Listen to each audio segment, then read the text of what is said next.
Vào chiều ngày hôm qua, Tòa án Nhân dân Quảng Ninh đã tuyên phạt Bùi Đình Khánh, 32 tuổi ở Quảng Ninh, mức án tử hình về các tội giết người, mua bán trái phép chất ma túy, tàng trữ sử dụng trái phép vũ khí quân dụng, cố ý làm hư hỏng tài sản. Hội đồng xét xử xác định Khánh có vai trò chủ mưu cầm đầu việc giết người, coi thường pháp luật, mạng sống của con người, đóng vai trò chỉ đạo trong đường dây tiêu thụ ma túy.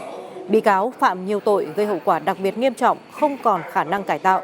Cùng bị tuyên mức án cao nhất là Hà Thương Hải, Ngô Văn Tuyên, Nguyễn Hữu Đằng về các tội giết người, mua bán trái phép chất ma túy, tàng trữ trái phép chất ma túy, tổ chức sử dụng trái phép chất ma túy và tàng trữ sử dụng trái phép vũ khí quân dụng. 5 bị cáo bị tuyên án tù chung thân.